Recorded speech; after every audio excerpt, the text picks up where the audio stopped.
কয় আমি পাপী গুনাহগার বান্দা জহির কেমনে হব রে পার। ও জহির বাবা নৌকার মাঝি আমাই করিও পার। আচ্ছা নৌকে দেখি হাসরের ময়দানে পার করা যাবি? 2-4টা কি বানিয়ে পাওয়া যাবে নাকি? নৌকা তো দূরের কথা, হাসরের ময়দানে পাতা খুঁজে পাওয়া যায়, পাতা। খবরদার এই ভণ্ডদের কাছে যাওয়া যাবে না, কথা বলেন ঠিক কিনা? ওরা গান গায়, ও হেলাল সাদ নৌকার মাঝি আমাই করিও পার, আছে না নাই? তাহলে কোন ভণ্ড পীরের কাছে যাওয়া যাবে? পীর ছিল শাহজালাল, খানকাই পীর, রাজপথে বীর, নারায় তাকবীর হুঙ্কার দিয়েছে, গৌর গোবিন্দ ধুতি খুলে পালাছে। এই পৃথিবীর জমিনে আল্লাহ 4 জন মানুষকে পুরো পৃথিবীর রাজত্ব পাওয়ার ক্ষমতা দিয়েছিলেন। এর মধ্যে 2 জন হলো ইমানদার, একজন হলো নবী সুলাইমান। বলেন আল্লাহু আকবার। নবী সুলাইমানের রাজত্ব পাওয়ার ক্ষমতা নিয়ে যদি আজকে আলোচনা করি বাজার 2 ঘন্টা কথা বলে ওই আলোচনা শেষ করা যাবে না। নবী সুলাইমানের ঘটনা আজকে আমি আপনাদের উদ্দেশ্যে বলবো না। তাহলে পুরো পৃথিবীর বাদশাহী আল্লাহ নবী সুলাইমানকে দিয়েছিলেন, সুবহানাল্লাহ বলেন। এরপরে 2 নাম্বার ইমানদার, নাম হলো বাদশা জুলকারনাইন। তাকে আল্লাহ পাক এই পৃথিবীর জমিনে 1 নয় 2 নয় 1600 বছর হায়াত দিয়েছিলেন। বলুন সুবহানাল্লাহ। আপনার আমার বাপ দাদার 14 গোষ্ঠীর হায়াত এক জায়গায় করলে 1600 বছর হবে। কথা বলেন না কেন? এই 1600 বছর পাওয়ার রাজত্ব পাওয়ার পরে সূর্য উদয় হতে সূর্য অস্তগামী পর্যন্ত, পূর্ব থেকে পশ্চিম পর্যন্ত পুরোটা পৃথিবী জীবন দশায় বাদশা জুলকারনাইন 2 বার সফর করেছিলেন। আল্লাহ পাক তাকে একটা ঘোড়া দিয়েছিলেন পৃথিবী সফরের উদ্দেশ্যে, ভ্রমণের উদ্দেশ্যে। ওই ঘোড়ায় চড়ে যদি চাবুক মারতেন, এক এক কদম ওই ঘোড়াটা হাজার হাজার মাইল রাস্তা চলতো। বলেন আল্লাহু আকবার। 1600 বছর ক্ষমতায় থাকার পরেও চুল পরিমাণ মানুষকে কষ্ট পেতে দেয় নাই। 1600 বছর মানবতার কল্যাণে, মানুষের কল্যাণে কাজ করে গেছেন। বলেন আল্লাহু আকবার। তার জীবনের 2টা সফর নেওয়ার চমৎকার কিছু ঘটনা আছে, ওই দিকে বলার আমার সময় নাই। তাহলে 2 জন ইমানদার, একজন নবী সুলাইমান আর একটা হলো বাদশা জুলকারনাইন। আর 2 জন কাফেরকে আল্লাহ পুরো পৃথিবী রাজত্ব দিয়েছিলেন। একজনের নাম হলো জালেম বাদশা বখতে নাসর। জোরে বলেন কিনা? আরো জোরে বলেন। নবী দানিয়েল আলাইহিস সালামকে আল্লাহ রাব্বুল আলামিন এই পৃথিবীর জমিনে পাঠাইছিলেন। আল্লাহর পয়গম্বর নবী দানিয়েল আলাইহিস সালাম বনি ইসরাঈলদেরকে ডেকে বলেন, ইয়া বানি ইসরাঈল আযকুরু নি'মাতি আল্লাতী আন'আমতু আলাইকুম ওয়া আন্নী ফাদ্দালতুকুম আলাল আলামিন। নবী দানিয়েল ডেকে বলে, ও বনি ইসরাইলের উম্মতেরা, দাম্ভিকতা করো না, অহংকার করো না। তোমাদের বাপ দাদা কৃতদাস ছিল, গোলাম ছিল। সেই দাসত্বের জিন্দেগি থেকে আল্লাহ পাক তোমাদেরকে মুক্ত করেছে। বিদায় দাম্ভিকতা করো না, এক আল্লাহর ইবাদত করো। গাছের পূজা করো না, মাছের পূজা করো না, চন্দ্রের পূজা করো না, সূর্যের পূজা করো না, এক আল্লাহর ইবাদত করো। পয়গম্বরের উম্মতেরা, বনি ইসরাইলের উম্মতেরা ডেকে বলে, নবী গো, পুরান দিনের গল্প শোনায় লাভ নাই। বাপ দাদা কি বলেছিল, কি করেছিল, ওইটা আমাদের জানার বিষয় নাই। আপনি আমাদের কাছ থেকে চলে যান, আমরা বড় ভালো আছি। টাকা পয়সা ধন সম্পদ কোনো কিছুর অভাব নাই, স্ত্রী পরিবার পরিজন আমরা বড় ভালো আছি। বিদায় আপনার দাওয়াত আমরা গ্রহণ করতে পারলাম না। নবী দানিয়েল দিনের বেলা দাওয়াত দেয়, রাতের বেলায় দাওয়াত দেয়। সুন্দর করে দাওয়াত দিতে দিতে বাজার নবী দানিয়েল আলাইহিস সালামের দাওয়াত তারা গ্রহণ করলেন না। আল্লাহর পয়গম্বর নানান ভাবে বুঝাইলেন, কিন্তু না না, বনি ইসরাইলের উম্মতেরা ছিল একটু ঠেটা ঠেটা ঠেটা, বোঝেন, একটু ঘাড় তেরা টাইপের। কথা বলছেন, নবীর দাওয়াত তারা গ্রহণ করলো না। নবী দানিয়েল তাদেরকে পরিশেষে ডেকে বলে, শোনো, কোন কওমের মানুষ যদি দাম্ভিকতা করে, অহংকার করে, খোদাদ্রোহী হয়ে যায়, আল্লাহ পাক তাদেরকে সাইজ করার জন্য 2 ধরনের আযাব পাঠায়। একটা হলো আসমান জমিনের আযাব আর গজব দিয়ে ধ্বংস করে, আর না হয় তাদের ভাগ্যে জালেম শাসক পাঠায়। নবীর কথা তারা শুনল না, তখন আল্লাহ রাব্বুল আলামিন নবী দানিয়েল আলাইহিস সালামের জামানায় ওই বনি ইসরাইলের উম্মতের উপরে জালেম বাদশা বখতিয়ানাসরকে পাঠায়া দিল। এইবার বাদশা বখতিয়ানাসর ক্ষমতার চেয়ারে বসার পর হাজার হাজার মানুষকে, নির্দোষ মানুষগুলোকে ধরে ধরে জেলখানায় গ্রেফতার করলো। গ্রেফতার করতে করতে নবী দানিয়েল আলাইহিস সালাম সহ তার ৭০,০০০ উম্মতকে জেলখানায় বন্দী করেছে। তাহলে নবী মানুষ কোন জায়গায়? কথা কয় না। নবীর কি অপরাধ? নবীর কি কোনো অপরাধ আছে? তাহলে নবী যদি জেলখানায় যায়, আমার মতো টুপিওয়ালা দাড়িওয়ালা হুজুর যদি ২-৪ জন জেলখানায় যায়, বোঝা লাগবে বাজান তারা নবীদের সুন্নত আমল করতেছে। কথা বলেন ঠিক কিনা? এই জন্য আলেমদেরকে ভুল বোঝা যাবে না, আলেমেরা অপরাধী নয়, আলেমদেরকে ভুল বোঝা যাবে না। কথা বলেন ঠিক কিনা? কষ্ট হচ্ছে আপনাদের? একটু হৃদয়ের কান পেতে কথাগুলো শুনে যান। আমি গুনাহগার আছে কথা বলতে চাচ্ছিলাম।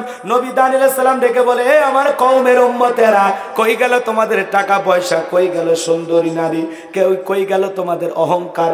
এই জালেম বাদশা তো ঘাড়ে চেপেছে, এখন দেখো তোমাদেরকেও বন্দী করেছে, আমাকেও বন্দী করেছে। এইবার উম্মতেরা ডেকে বলে, নবী গো, আপনার কথা যে দিবালোকের মতো সত্য হবে, এত তাড়াতাড়ি কথাটা ফলে যাবে, আমরা তো বিশ্বাস করতে পারি নাই। নবী গো, আমরা ভুল করেছি, অন্যায় করেছি, অপরাধ করেছি, আজ থেকে আপনি যা বলবেন আমরা তাই শুনবো, আমরা এক আল্লাহর ইবাদত করব। সুবহানাল্লাহ বলে। কোন সন্তান যদি ভুল করে মায়ের কাছে ক্ষমা চায়, মা যেমন সন্তানকে মাফ করে দেয়, উম্মতেরা ভুল করে নবীদের কাছে ক্ষমা চাইলে নবীরাও ফেরাইয়া দিতে পারে না। মায়ের মতোই নবীদের অন্তরেও উম্মতের জন্য মায়া থাকে। সুবহানাল্লাহ বলবেন না? নবী দানিয়েল ডেকে বলে, শোনো, যদি তোমরা এখান থেকে মুক্ত হতে চাও, যদি আমার কাছে তওবা করে তোমরা ফিরে আসতে চাও, যদি আজ থেকে এক আল্লাহর ইবাদত করো, এটা যদি তোমরা স্বীকৃতি দাও, তাহলে আজকে রাত 12টার পরে আমি যখন আল্লাহ বলে ডাক দেব, আমার সাথে তোমরা ঘুম থেকে জাগ্রত হবা, আল্লাহর কাছে কাকুতি মিনতি সহকারে আমরা দোয়া প্রার্থনা করব। একমাত্র আল্লাহই পারে বাদশা বখতিয়ানাসরের জেলখানা থেকে মুক্ত করে দিতে। নবীর কথা শুনে উম্মতেরা বলে, আমরা রাজি আছি। রাত 12টার পরে নবী দানিয়েল আলাইহিস সালাম আল্লাহ বলে ডাক দিয়েছেন, তার ৭০,০০০ উম্মত আল্লাহ বলে ডাক দিয়েছেন। এমনকি জেলখানার ইট পাথর বালু থেকে পর্যন্ত আল্লাহু আকবারের আওয়াজ বের হয়েছে। আল্লাহু আকবার। আমার ভাইয়েরা, নবী দানিয়েল তখন উম্মতদেরকে নিয়ে পবিত্রতা অর্জন করার পর সিজদা দিয়ে চোখের পানি ছেড়ে দিয়ে কাঁদলেন, আল্লাহর কাছে দুহাত পেতে মুনাজাত করতে লাগলেন, আল্লাহ আমার উম্মতেরা ভুল বুঝেছিল, ভুল পথ থেকে তারা ফিরে এসেছে, তারা তওবা করেছে, আজ থেকে তারা একমাত্র আপনার ইবাদত করবে আল্লাহ, আর তারা গুনাহের কাজ করবে না, ভুল পথে পরিচালিত হবে না, আপনি আমার উম্মতদেরকে মাফ করে দেন। নবী দানিয়েল আলাইহিস সালাম যখন কাকুতি মিনতি সহকারে চোখের পানি ছেড়ে দিয়ে আল্লাহর কাছে দোয়া করে, আমার আল্লাহ আসমান থেকে বলে, ও নবী দানিয়েল, আর কাঁদতে হবে না, আর কাঁদতে হবে না, তোমাদের দোয়া আমি আল্লাহ কবুল করে নিয়েছি, আর ওয়াসিরেই বাদশা বখতিয়ানাসরের জেলখানা থেকে মুক্ত করার ব্যবস্থা আমি আল্লাহ করে দেব। জোরে বলেন। কষ্ট হচ্ছে আপনাদের? আমার ভাইয়েরা, এইবার আল্লাহ পাক জালেম বাদশা বখতিয়ানাসরকে রাতের বেলা একটা মারাত্মক ভয়ঙ্কর স্বপ্ন দেখাইছে।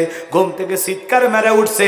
প্রহরী যারা ছিল দেখে বলে, নেতা এত জোরে চিৎকার মেরে উঠলেন, কয় চেহারা দেখে বোঝো না, এমন একটা মারাত্মক ভয়ঙ্কর স্বপ্ন দেখেছি, তাড়াতাড়ি দেশের যত স্বপ্নের তাবির কারক আছে, জ্যোতিষী আছে, গণক আছে, ওদেরকে আমার দরবারে উপস্থিত করো, আমি স্বপ্নে যা দেখেছি এই কথা তাদের সামনে বলবো, আর তারা স্বপ্নের ব্যাখ্যা বলে দেবে।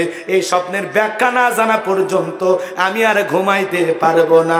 এইবার পরের দিন সকালবেলা বাদশার দরবারে হাজার হাজার জ্যোতিষী যারা স্বপ্নের ব্যাখ্যা বলতে পারে, গণক, সবাই হাজির হয়ে গেল। বাজান গো আমার, এইবার জালেম বাদশা বখতিয়ানাসর যখন তার স্বপ্নের কথা বলতে যাবে, আল্লাহ পাক ওই মুহূর্তে বাদশা বখতিয়ানাসরের মাথার মেমোরির মধ্যে ভাইরাস ঢুকে দিয়েছে। ওই কথাগুলো নিয়ে যায় আল্লাহ তাআলা তার পয়গম্বর দানিয়েল আলাইহিস সালামের মাথার মেমোরির মধ্যে সেভ করে দিয়েছেন। বলুন সুবহানাল্লাহ। কষ্ট হচ্ছে? এইবার জালেম বাদশা যখন স্বপ্নের কথা বলতে যাবে, তখন বলতেছে, গতকাল রাত্রে কি স্বপ্নের কথা ভুলিয়ে দিলেন কি? আরো জোরে, আরো জোরে। শাল্লাজু আছে না নাই? একটু বোঝার চেষ্টা করেন। এইবার বাদশা বকতে নাসুর স্বপ্নের কথা আর মনে করতে পারে না, মুহূর্তের মধ্যে ডায়লগ পরিবর্তন করে ডেকে বলে, গতকাল রাত্রে কি স্বপ্ন দেখেছি সেই কথাও বলতে হবে, স্বপ্নের ব্যাখ্যাও তোমাদের বলতে হবে। জনগণ ডেকে বলে, বাদশা এত পাগলামি কথা, স্বপ্ন দেখেছেন আপনি, আমরা জানবো কিভাবে? বাদশা কি স্বপ্ন দেখেছে জনগণ কি জানে? কথা বলেন না কেন? স্বামী স্ত্রী কি খাটে ঘুমায়, আপনার বউ আপনাকে বাদ দিয়া আর একটা ছেলের হাত ধইরা বগুড়া সাত মাথায় ফুচকা খাইতেছে আর ঘুরতেছে। কথা কন না কেন? আপনি যদি টের পাইতেন আপনার বউ আপনাকে বাদ দিয়ে আর একটা ছেলেকে নিয়ে পার্কে ঘরে ঘুমাইতে দিতেন, লাত্তি মেরে খাটর থেকে ফেলে দিতেন। কথা কন ঠিক কিনা? কিন্তু আপনার বউ স্বপ্নে কি দেখে আপনি স্বামী জানেন না, আবার আপনি স্বামী আপনার বউকে বাদ দিয়া আর একটা ছেলের, ভালো করে বোঝেন, আর একটা মেয়ের হাত ধইরা আপনি কি করছেন? কফি শপে যায় কফি খাইতেছেন। কথা বোঝেন না? এখন অবশ্য আপনারা এগুলো করেন না, ভালো আপনারা। কথা কন না কেন? পরকীয়া আছে না নাই? এ জোরে বলেন আছে না নাই? আমার সোনার দেশটা খাইলো রে হে পরকীয়া প্রেমে, আমার বাংলাদেশটা গেল রে হে পরকীয়া প্রেমে। এক একটা মেয়ে কয়টা ছেলের সাথে সম্পর্ক ও মেয়ে নিজেও জানে না। কথা বলে ঠিক কিনা? ছেলেদের অবস্থা তাই। কথা বলে ঠিক কিনা? আমার ভাইরা, পরকীয়ার অভিশাপে আজকে হাজারো সংসার ধ্বংস হয়ে যাচ্ছে। কথা বলেন ঠিক কিনা? ফুটফুটে স্বামী রেখা পাতিলের মতো নাইজিরের কালো মাল পছন্দ করে। এ কথা কন না কেন? স্বামী শিক্ষক, বালির চাপাতে মেরে টোকায়ের সাথে বিয়ে বসছে। পরে পুলিশ কইকে রে মাস্টার মানুষ মারা গেল কম্বল চাপা দিয়ে, ব্যাপারটা কি? পরে অডিও ফাঁস হয়েছে, কই তুমি আসো, আমি ঘুমের বড়ি খাওয়াইছি, দুইজনে মিলে মারবো। হাসতেছে, সেই অডিও কল ফাঁস, দুইজনেরই জায়গা মতো গেছে বাস। এখন পরকে প্রেম করবো, জেলখানা যায় কর। কথা কন ঠিক কি না? আজকে কি অপরাধ করে পার পাওয়া যাবে? কোনো না কোনো দিক দিয়ে। এই যে সোনাতলা রেল লাইনের ধারে 6 মাস আগে মারে পুঁতে রাখছিল, 6 মাস পরে কি বের হয়নি? তো যাবেন কোন দিকে? অপরাধী যখন অপরাধ করে কোনো না কোনো জায়গায় একটু তুলুটি রেখেই যায়, আর ওই সূত্র ধরে ওরে টান দিয়ে বের করবে। কথা বলে ঠিক কিনা? এক চাষা দেখলেন না, মাজারে মাজারে ঘুরছে, আউল বাউল সাজে। 22 বছর পরে বোঝা গেল এই সেই ব্যক্তি, ওই হত্যার আসামি। কথা কন ঠিক কিনা? আমার ভাইরা, মন খারাপ করবেন না। কি যেন বলছিলাম, ভুলে গেছেন মনে হয়। আপনি স্বপ্নে কি দেখেন আপনার বউ জানে? আমরা মাঝে মাঝে স্বপ্নে দেখি সাপ তারা করছে, বাপরে বাপ, ভয়ে দৌড়েতেছি, ঘুম থেকে জাগ্রত হয়ে কি সাপ খুঁজে পাই? কথা বল, মনে হয় আগুন লাগছে, বাপরে বাপ চতুর্দিকে আগুন লাগছে, ঘুম থেকে উঠে কি আগুন দেখা যায়? স্বপ্নে দেখে আমি মারা গেছি, বউ বাচ্চা সবাই কান্নাকাটি করতেছে, এবার ঘুম থেকে উঠে দেখি না বেঁচে আছি। কথা কন ঠিক কিনা? আপনি স্বপ্নে কত কিছু দেখেন বাজার, কত গরিব মানুষ আছে টিনের বেড়াওয়ালা ঘর, স্বপ্নে দেখে টাকা পয়সা ইনকাম করতে করতে বগুড়া শহরে 10 তলা বিল্ডিং বানাইছে, চাকর চাকরির অভাব নাই, ঘুমের ঠেলায় বলে এক কাপ চা দিয়ে যা, থাপ্পড় মেরে দেখে সেই সিরে খেপায়। কথা কন ঠিক কিনা? যুবকেরাও দেখবেন নায়ক নায়িকার ছবি দিয়ে পুরো ঘরটা ভরানো আছে না নাই? ঘুমানোর আগে দেখে আর বলে, আহারি একবার যদি এরকম একটা বউ পাইতাম। স্বপ্নে দেখে ওই নায়িকা ওর বুকের ওপর। কথা বলেন ঠিক কিনা? এরকম আছে না নাই? স্বপ্ন তো স্বপ্ন, স্বপ্ন তো আর সত্য হয়? তাহলে বাদশা কি স্বপ্ন দেখেছে জনগণ জানে? জনগণ জানে? বাজান গো আমার, এইবার জনগণ ডেকে বলে, বাদশাহ তো পাগলামি কথা, আপনি স্বপ্নের কথা বলবেন, আমরা স্বপ্নের ব্যাখ্যা বলবো। বাদশাহ বলে, পাগলামি কথা কেন? তোমরা নাকি গায়েব জানো। কি বলতেছে? তোমরা নাকি গায়েব জানো? গতকাল রাত্রে কি স্বপ্ন দেখেছে গায়েবের খবর কি তোমাদের কাছে নাই? বলেন তো বাজান, দুনিয়ার কেউ কি গায়েব জানে? গায়েবের এলেম কার কাছে? আরো জোরে বলেন কার কাছে? এমনকি দুনিয়ার নবী রাসূলেরা পর্যন্ত গায়েব জানতেন না। আল্লাহ নবীদেরকে জানা দিতেন যতটুকু, নবীরা জানতেন ততটুকু। কথা বলেন ঠিক কিনা? এই জন্য গায়েবের এলেম আর ভান্ডার কার কাছে? আমার দেশে কিছু ভণ্ড পীরের আবির্ভাব ঘটেছে। ওরা বলে আমরা গায়েব জানি, ভাব নিয়ে বসে থাক। কথা কয় না, ভাব নিয়ে বসে থাকে, ভাব নিয়ে এমন ভাব দেখায় মনে হয় বিরাট বড় আল্লাহর ওলি। আছে না নাই? মানুষ গেলে কবিরাজেরা কত কথা বলে, বালিশের নিচে তাবিজ আছে, পুকুর ঘাটে বোতল করে তাবিজ তোলা আছে, তোমার স্বামী তোমারে ভালোবাসে না, আর একটা মেয়ের সাথে সম্পর্ক আছে, এই যেগুলো কথা বলে পেঁচগি লাগায়। আছে না নাই? জোরে বলেন আছে না নাই? এবার জানবো আমার দুনিয়ার কোনো মানুষ গায়েব জানে না, গায়েবের এলেম কার কাছে। এজন্য খবরদার কোনো ভণ্ড পীরকে বিশ্বাস করা যাবে না। আজকে অধিকাংশ পীরগুলো হলো ভণ্ড। কথা কেন? 30 বছরে গোসল করেন না, নাম দিয়েছে সাধু বাবা। শরীরের এমন গন্ধ, পাটার গন্ধ ফেল। কথা কন নাকি আপনারা? 30 বছর পরে গোসল করে, ওই পানি জমিনে পড়ার আগে মুরিদেরা বরকতের আশায় খায়। সিসি একটা রুচির ব্যাপার। এজন্য কোনো ভণ্ড পীরের কাছে যাওয়া যাবে না। পীর ছিল শাহজালাল, শাহ পরান, শাহ মাকদুম, বাইজিদ বুস্তামি, আব্দুল কাদের জিলানী। বড় বড় আল্লাহওয়ালাদের কারণে এ জমিনে ইসলামের প্রচার প্রসার হয়েছে। কথা বলেন ঠিক কিনা? যে ভণ্ড বলবে আমি গায়েব জানি, ওকে ধরে নিয়ে যায় গোপন কক্ষের ভিতরে নিয়ে যায়, আচ্ছা তারে পিটাইবেন, পিটাইয়া পিটাইয়া ওই পীর সাহেবকে বলে দিলেবেন এটা গায়েবী মার, কারো কাছে বলবি না, বললে ধ্বংস হয়ে যাবে। কথা কন নাকি? খবরদার কোন পীরের কাছে যাবেন না। মনে থাকবে তো ইনশাআল্লাহ? হাক্কানি আল্লাহওয়ালাদের কাছে যাইতে বাধা নাই। ওয়াকুনু মাস সাদিকিন, তোমরা সত্যবাদীদের সঙ্গী হও। কথা বলে ঠিক কিনা? আর এখনকার ডিজিটাল পীর, বাবার মাথার চুলে জট, বাবার হাতে গাঞ্জার পট, সালা পিঁধে থাকে, সবকিছু দেখা যায়।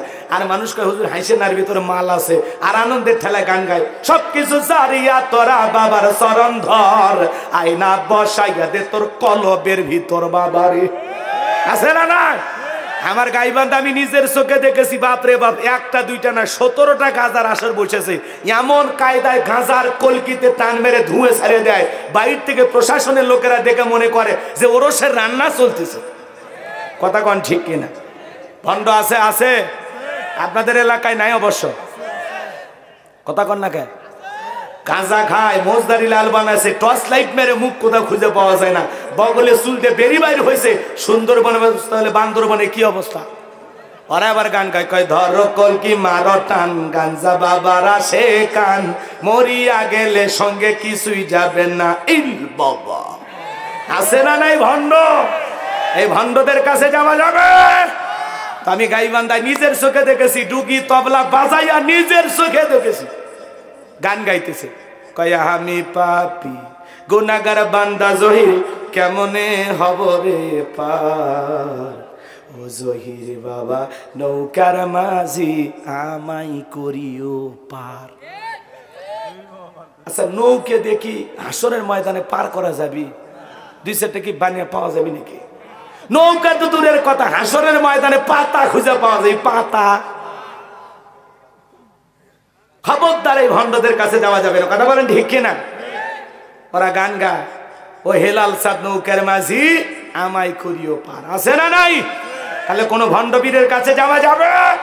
পীর ছিল শাহজালাল, খানকাই পীর, রাজপথে বীর, নারাই তাকবীর হুঙ্কার দিয়েছে, গৌর গোবিন্দ ধুতি খুলে পালাছে।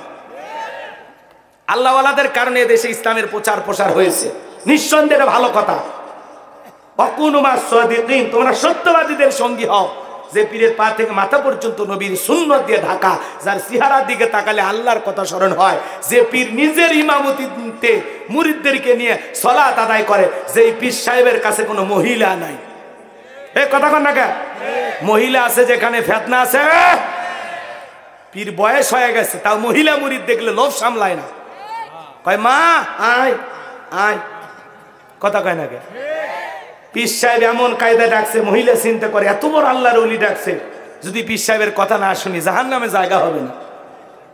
আনন্দের ঠেলায় পীর সাহেবকে সাহেবে ধরছে, আর পীর সাহেবের বুকের ভিতর যায় এত শান্তি পাইছে, তখন আনন্দের ঠেলায় গান গায়, বাবা আমি তোমায় ভালোবাসি, তোমার শরণ সুমিতে বাবা, তোমার কাছে আসি গো বাবা, আমি তোমায় ভালোবাসি।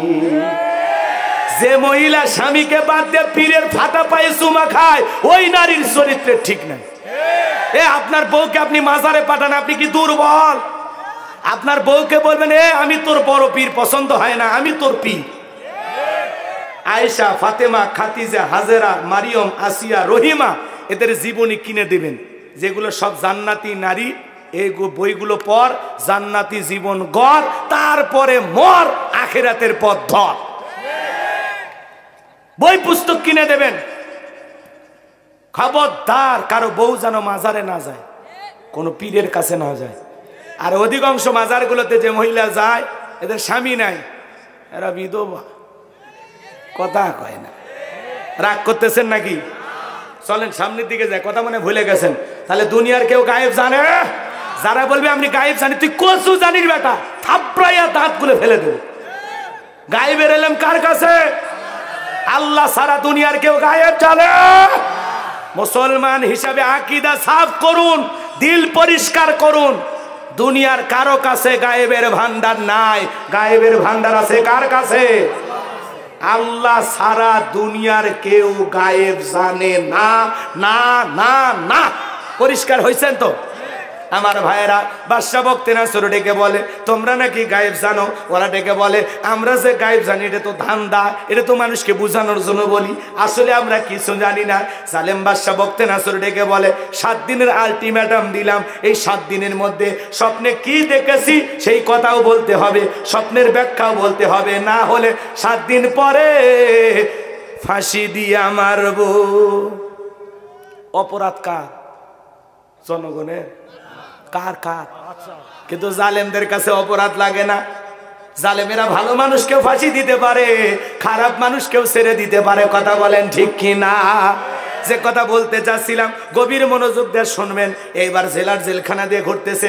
নবী দানিয়াল দেখে বলে জেলার দেখে মনে হয় টেনশনে আছে, এই দিকে আসো, ঘটনা কি হয়েছে আমারে বলো। জেলার ডেকে বলে ও জেলখানার কয়েদি শোনো, তাহলে আমাদের বাদশা একটা স্বপ্ন দেখেছে, স্বপ্নের কথা আজকে বলতে যাবে। হাজার হাজার স্বপ্নের তাবির কারক এসেছে, কিন্তু বাদশা স্বপ্নের কথা বলতে গিয়ে স্বপ্নের কথা ভুলে গেছে। এইবার বাদশা উল্টো স্লোগান বলেছে। স্বপ্নে বাদশা কি দেখেছে সেই কথাও স্বপ্নের তাবির কারক যারা জানে ওদেরকে বলা লাগবে, এই স্বপ্নের ব্যাখ্যা কি হবে সেইটাও বলা লাগবে। যদি না বলে 7 দিন পরে বাদশা তাদেরকে ফাঁসি দিয়ে মারবে। দানিয়েল আলাইহিস সালাম ডেকে বলে জেলার যাও তোমার বাদশার কানে খবর পৌঁছায় দাও, তোমার বাদশা স্বপ্নে কি দেখেছে সেই কথা আমার জানা আছে, স্বপ্নের ব্যাখ্যাও আমার জানা আছে। আল্লাহু আকবার। এবার জেলার মারছে দৌড়, ডেকে বলে বাদশা আপনি আর টেনশন করা লাগবে না, আপনার টেনশনের ঔষধ পাইছি। জেলখানা একটা আসামি আছে, আপনি স্বপ্নে কি দেখেছেন সেই কথাও জানে, স্বপ্নের ব্যাখ্যাও জানে। তখন ডেকে বলে যা যা তাড়াতাড়ি যা, বাজানকে আমার সামনে নিয়ে আয়। ঠেলার নাম বাবাজি। এইবার জেলার যায় বলে এই দানিয়াল চলো আমার সাথে চলো। নবী দানিয়াল ডেকে বলে শোনো, আমার 70,000 লোককে গ্রেফতার করা হয়েছে, ওদেরকে একে একে জেলখানা থেকে বের করে দাও, সবার শেষে আমি জেলখানা থেকে বের হব। জোরে বলেন সুবহানাল্লাহ। নবীরা হলো পৃথিবীর আদর্শ নেতা, আদর্শ মানুষ। সুবহানাল্লাহ বলেন। যে আগে আমার উম্মতদেরকে ছেড়ে দাও, তারপরে আমি বের হব। আর আপনি যাত্রার পিছনে স্লোগান দিয়ে দৌড় মারেন। নেতা পাইছে একখান, ট্যাবলেট খান, ট্যাবলেট খান, ট্যাবলেট খান, যেখানে আমরা আছি সেখানে ট্যাবলেট খান গেছে কবরে, তোমরা কেন ওপরে? এ কথা বল না কেন? নেতারা ভালোবাসায় মিছিল করতে বগুড়া শহরে গেলেন। মিছিল করতে করতে প্রশাসনের ভাইয়েরা নেতা সহ 100 জন কর্মীকে জেলখানায় নিয়ে গেল। ভালো করে বোঝেন, নেতার তো মামু খালুর দাদার অভাব নাই, টাকা পয়সার অভাব নাই। সকালবেলা জেলখানায় ঢোকে, বিকেলবেলা বের হয়। কিন্তু আপনি গরিব মানুষ, রিক্সা চালান, ভ্যান চালান, কৃষিক্ষেতে কাজ করেন, একদিন কাজ না করলে আপনার বাড়িতে আগুন জ্বলে না, চুলায় আগুন জ্বলে না। আপনার দুঃখ দেখবে কে? নেতা যদি ভালো হইতো ডেকে বলতে শোনো এই কর্মীরা আমাকে ভালোবেসে আসছে, এরা সবাই কৃষিক্ষেতে কাজ করে, দিন মজুরি কাজ করে, আগে এদের জামিনের ব্যবস্থা করো, আমার একটা কর্মী জেলখানায় থাকা অবস্থায় আমি নেতা বের হব না। এগুলো হলো নেতা। যাত্রার পিছনে লাভ দিন না, বউ বাচ্চাকে কষ্টে রাখবেন না। যে নেতা আপনার দুঃখে কাঁদবে আপনিও সেই নেতার দুঃখে কাঁদেন। যে নেতা আপনার সুখে হাসবে আপনিও নেতার জন্য হাসেন। যে নেতা আপনার জন্য জীবন দিতে রাজি আপনিও সেই নেতার জন্য জীবন দিতে রাজি। কথা কোন? আগে নেতা আছেন, তারপরে লাভ দেন। ফাও ফাও লাভাইয়া বউ বাচ্চাকে বিপদে ফেলাইন না। কথা কয় না। যেই না তার চোখে মুখে আদর্শ খুঁজে পাওয়া যায়, আপনার কিছু একটা হয়ে গেলে আপনার পরিবারে 2-4 মাস বাজার চালাবে, আপনার ছেলে মেয়ের পড়াশোনার খরচ চালাবে, আপনাকে জামিনে মুক্ত করার ব্যবস্থা করবে, এমন নেতার পিছনে লাভ দেন। কথা বোঝা গেল নাকি আরো গভীরে যাব? নাম ধরে বলা লাগবে না, অল্পতেই বুঝে নেন, বিষয় ফাও ফাও লাফালাফি করেন না, ঠিক আছে তো? বুঝে লাভ দেন। সে নেতা আপনার জন্য জীবন দিতে রাজি, আপনার তার জন্য জীবন দিতে রাজি। যে আপনার জন্য 1 হাত আগায় আসবে, আপনি তার জন্য 2 হাত আগায় যান। কথা বলে ঠিক কি না? যে আপনার সুখে দুঃখে পাশে থাকবে, যাকে দেখে মনে হয় যে না আপনার কিছু একটা হয়ে গেলে সে আপনার পরিবারের পাশে দাঁড়াবে, এমন নেতার অনুসরণ করার দরকার আছে না নাই? আমার ভাইয়েরা, লম্বা ইতিহাস সংক্ষিপ্ত করে বলে দিয়ে যায়। এইবার জেলার যায় বলে, বাদশা আপনার স্বপ্নের কথা যে জানে, স্বপ্নের ব্যাখ্যা যে জানে, তার একটা শর্ত আছে। তার 70,000 লোককে গ্রেপ্তার করা হয়েছে, তাদেরকে ছেড়ে না দিলে সে আপনার কাছে আসবে না। এই কথা শোনার পর জালেম বাদশা বখতে নাসর ডেকে বলে, ওই বাজান যদি বলে এই জেলখানার আসামি কেন, পুরো পৃথিবীর সমস্ত জেলখানার আসামি ছেড়ে দিতে রাজি। বাজান যাক বলে তুমি তাই করো। জোরে বলেন আল্লাহু আকবার। আমার ভাইয়েরা, এইবার জেলখানার সমস্ত আসামিগুলো ছেড়ে দেওয়া হলো। আল্লাহ তাআলার নবী দানিয়েল আলাইহিস সালাম এইবার 1 পা 2 পা করে জালেম বাদশা বখতে নাসরের দরবারে প্রবেশ করবে। কিন্তু ওই দরবারে প্রবেশের নিয়ম হলো, যত মানুষ প্রবেশ করবে সবাই মাথা নত করে প্রবেশ করতে হয়। দানিয়েল আলাইহিস সালাম বলেন, তো বাজান, নবী মানুষ কি কোনো জালেমকে সিজদা দিতে পারে? জালেমের কাছে মাথা নত করতে পারে? আল্লাহ নবী তখন কৌশল করে দেহটাকে আঁটোসাঁটো করে সুন্দরভাবে বাড়ির ভিতরে প্রবেশ করলেন। এমন দৃশ্য দেখার পর বাদশা বখতে নাসর ডেকে বলে, বাবা, যত মানুষ আমার দরবারে প্রবেশ করে সবাই মাথা নত করে আমি বাদশা বখতে নাসরকে সিজদা দেওয়ার মতো মাথা নত করে প্রবেশ করে, তুমি কেন মাথা নত করলা না? আল্লাহর পয়গাম্বার ডেকে বলে যে আপনার স্বপ্নের কথা আমার মাথার মেমোরির মধ্যে সেভ করে দিয়েছে। তার কথা হলো, তাকে সারা দুনিয়ার কারো কাছে মাথা নত করা যাবে না, যাবে না। আর আমি যদি মাথা নত করতাম, সে যদি আমার মাথার মেমোরি থেকে স্বপ্নের কথাগুলো ভোলাইয়া দিত, তাহলে আমি তো স্বপ্নের কথাও বলতে পারতাম না। আপনি টেনশনে মারা যাইতেন, আমারেও মারতেন। তখন ডেকে বলে, বাজান তুমি যা করেছো আসলে তোমার বুদ্ধি আছে, নবীদের বুদ্ধি থাকবে না, থাকবে কি তোদের মতো জালেমের? কথা বলেন না কেন? এইবার বাজান গো আমার, জালেম বাদশা বখতে নাসর চেয়ার থেকে উঠলেন, আর আল্লাহর নবী দানিয়েল আলাইহিস সালামকে চেয়ারে বসায়া দিলেন। দিয়ে বলতেছে, বাজান তাড়াতাড়ি করে তুমি আমার স্বপ্নের কথা বলো, স্বপ্নের কথা না জানা পর্যন্ত আমার ঘুম আসে না। তাহলে নবী দানিয়েল আলাইহিস সালামকে জেলখানা থেকে মুক্ত করে বাদশা বখতে নাসরের চেয়ারে বসায়া দিলেন। তিনি কে? ইনশাআল্লাহ আজও আছে না নাই? একটু বয়স বাড়ছে, নাউজুবিল্লাহ বলবেন না? এইবার বাদশা বখতে নাসরের সামনে আল্লাহর পয়গম্বর দানিয়েল আলাইহিস সালাম স্বপ্নের কথাগুলো বলবেন। আপনারা কি শুনবেন? হযরত আলীর ঘটনা কি মনে আছে? এই বাদশা স্বপ্নে কি দেখেছে, আল্লাহর পয়গম্বর দানিয়েল আলাইহিস সালাম পুরো ঘটনাটা বলবেন। আমি ঘটনাটা বলতে চাই, আপনারা কি শুনবেন? কারা কারা একটু হাত তোলেন তো দেখে। লিল্লাহি তাকবীর, লিল্লাহি তাকবীর, হাত নামান। আমার ভাইয়েরা, তাহলে আমরা যে আয়াতে কারিমা তিলাওয়াত করেছি, আল্লাহ পাক বলেন, তাবারাকাল্লাযী বিয়াদিহিল মুলকু ওয়া হুয়া আলা কুল্লি শাইইন কাদির। মহামান্বিত সেই সত্তা যার হাতে সর্বময় কর্তৃত্ব, রাজত্ব পাওয়ার ক্ষমতা। তাহলে সকল ক্ষমতার একমাত্র মালিককে, সকল শক্তি কার হাতে? তাহলে ক্ষমতার চাবিকাঠি কার? কুদরতি হাতে। আমার ভাইরা, এটা বিশ্বাস করেন তো? যারা বলে ক্ষমতার উৎস জনগণ, ওরা আপনাকে আমাকে বোকা বানাইতে চায়। কথা বলে না কেন? কষ্ট হচ্ছে? আজকে দেখেন, সাকিব আল হাসান ক্রিকেটার, সেও এমপি হতে চায়, নায়ক রুবেল এমপি হতে চায়, নায়িকা মাহি এমপি হতে চায়। কথা বলেন? আজকে সাবিক চেনেন না আপনারা? বাংলাদেশের অলরাউন্ডার সাকিব আল হাসান, হ্যাঁ, এমপি হতে চায়, মনোনয়ন পত্র আজকে জমা দিয়েছে। সে 3টা আসন থেকে ফরম তুলেছে, মনোনয়ন পত্র আজকে জমা দিয়েছে। তার মনের মধ্যে বাসনা একটু এমপি হতে চায়। বাংলাদেশের ভেলেন মিশা সদাগর বলতেছে সে ক্রিকেট খেলবে, এখনো তো তার রাজনীতি করার বয়স হয় না।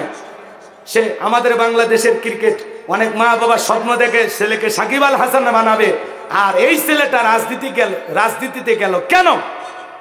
সে বলতেছে এখন তো রাজনীতি করার দরকার নেই, মাশরাফি গেছে, শেষ বয়সের দিকে গেছে, তো তোমারও বয়স যখন শেষ হবে তখন তুমি এমপি হও, আগেই কেন এমপি হতে যাচ্ছ?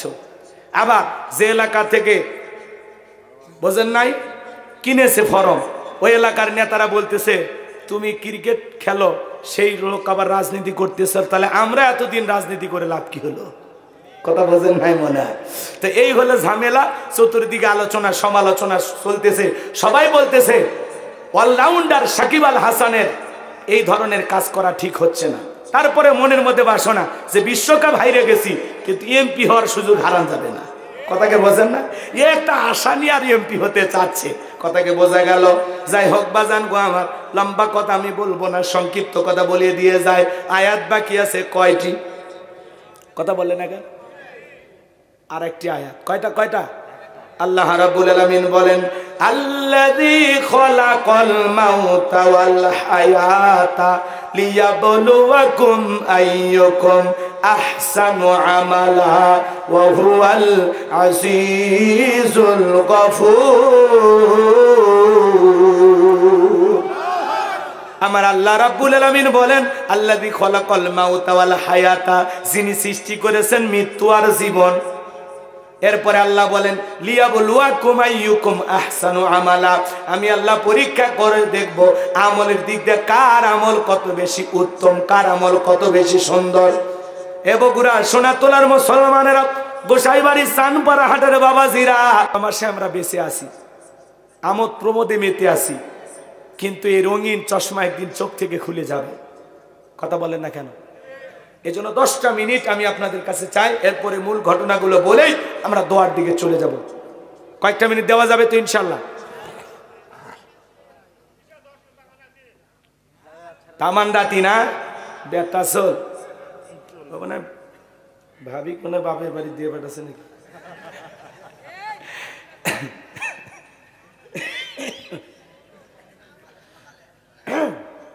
কষ্ট হচ্ছে আপনাদের? আমার ভাইয়েরা একটু দিলটা নরম করে গুনাহগারের কথা শুনে যান। আল্লাহ ডেকে বলেন আল্লাযী খালাকাল মাউতা ওয়াল হায়াতা, যিনি সৃষ্টি করেছেন মৃত্যু আর জীবন, লিয়াবলুয়াকুম আইয়ুকুম আহসানু আমালা, আমার আল্লাহ পরীক্ষা করে দেখবেন কার আমল কত বেশি উত্তম, কার আমল কত বেশি সুন্দর। যার আমল ভালো তার আখিরাত ভালো, যার আমলে সমস্যা তার আখিরাতের সমস্যা। কথা বলেন ঠিক কিনা? একটু মনোযোগ দিয়ে গুনাহগারের কথাগুলো শুনে যান। আল্লাহ বলেন আল্লাযী খালাকাল মাউতা ওয়াল হায়াতা, যিনি সৃষ্টি করেছেন মৃত্যু আর জীবন। আল্লাহ সর্বপ্রথম মৃত্যুর কথা কেন বললেন? এর কারণ আছে না নাই? দুনিয়াতে দাদা আসছে, দাদার পরে বাবা আসছে, বাবার পরে আমি আসছি, আমার পরে আমার সন্তানের আসছে, কিন্তু যাওয়ার বেলায় দাদার আগে নাতি চলে যায়, বাবার আগে ছেলে চলে যায়। দুনিয়াতে কেউ চিরস্থায়ী না রে বাজান, সবাইকে যেতে হবে। আল্লাহ রাব্বুল আলামিন বলেন কুল্লু নাফসিন যায়কাতুল মাউত, প্রত্যেক প্রাণীকে মৃত্যুর স্বাদ গ্রহণ করা লাগবে। এই মৃত্যুর স্বাদ হলো 2 প্রকারের। এদিক খেয়াল করেন, মৃত্যুর স্বাদ কয় প্রকারের? 2 প্রকারের। এদিক খেয়াল করেন বাজান, মিষ্টি খাইলে কেমন লাগে? জোরে মিঠে, এই কথা বলারই সত্যি। মিষ্টি খাইলে মিঠা লাগে, কেমন লাগে? আর নিম পাতা খাইলে তিতা লাগে। বাজান গো আমার, যারা ঈমানদার তাদের মৃত্যুটা হবে মিঠা।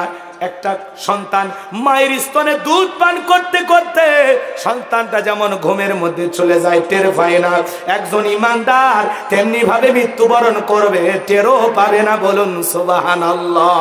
আর যারা গুনাহগার, আল্লাহর অবাধ্য গোলাম, এরা দুনিয়ার জমিন থেকে বিদায় নেবে। দেখেন না বাজান, কত মানুষ পেশাব পায়খানা করে দেয়, চোখগুলো বড় বড় করে, মৃত্যুর 6 মাস আগে জবান বন্ধ হয়ে যায়। সন্তানেরা মিশ্রি গুইলা, শরবত গুইলা বাবার চামচে কইরা মুখে তুলে দেয়, খাইতে পারে না, গালসি বেয়ে বেয়ে পড়ে যায়। বাজান গো, মৃত্যু বড় কঠিন, মৃত্যু বড় কঠিন। মৃত্যু সবার সামনে হাজির হয়ে যাবে। আইনামা তাকুনু ইদরিকুমুল মাউতু ওয়ালাউ কুনতুম ফি বুরুজিম মুশাইয়াদা, সূরা নিসার 78 নাম্বার আয়াত। আল্লাহ ডেকে বলেন যেখানে থাকো, যে অবস্থায় থাকো, মৃত্যু তোমাদেরকে ধরবেই। মৃত্যু থেকে পালানোর কোনো রাস্তা খোলা নাই। কথা বলে ঠিক কিনা? 10 তলা বিল্ডিং এ থাকেন, 5 তলা বিল্ডিং এ থাকেন, মালাকুল মউত কিন্তু সামনে হাজির হয়ে যাবে। অনেকে বলতেছে হুজুর আমার বিল্ডিং এ লিফট আছে, মালাকুল মউত কি লিফটে চড়তে পারে? কথা কয় না কে? এরকম ভাবতেছেন না রে বাজান না। আপনার আমার যেদিন মৃত্যু আসবে, মসজিদের মাইকে যেদিন এলান জারি হবে, আপনি আমি যেদিন দুনিয়ার জমিন থেকে বিদায় নিয়ে যাব, এ বাজান মৃত্যু সবার আসবে, মৃত্যু থেকে পালানো যাবে না।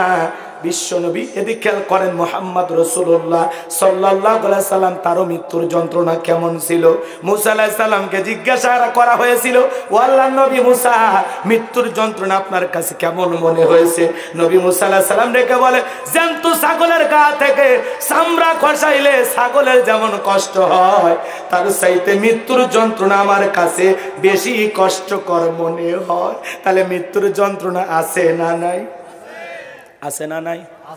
আমার ভাইরা, নবীজি ইন্তিকালের পূর্বে আমার আপনার নবী অসুস্থ, হযরতে ফাতেমা জোরে কান্নাকাটি করেন। নবীজির মেয়ের চোখের পানি দেখা নবীজি সহ্য করতে পারলেন না, ডেকে বলে, মা ফাতেমা আয় আয় আমার কাছে আয় মা, তোর কানটা আমার মুখের সাথে লাগাইয়া দে। এইবার হযরতে ফাতেমা যখন কাঁদতে কাঁদতে কানটা নবীর মুখের কাছে নিয়ে লাগাইয়া দিলেন, আমার নবী কি যেন বললেন, হযরতে ফাতেমার কান্না বন্ধ হয়ে গেল। আম্মা জান আয়েশা ডেকে বলে, হে আমার মিয়া ফাতেমা, তোমার আব্বা জান কি এমন কথা বলেছে যার কারণে তোমার কান্না বন্ধ হয়ে গেল? হযরতে ফাতেমা ডেকে বলে, মা আমার বাবা আমাকে বলেছে আমার বাবার ইন্তিকালের পরে সর্বপ্রথম বাবার সাথে আমার সাক্ষাৎ হবে। তার মানে আমি বুঝেছি বাবার ইন্তিকালের পরে আমার সিরিয়াল। আল্লাহু আকবার বলেন। ভালো করে বোঝার চেষ্টা করবেন।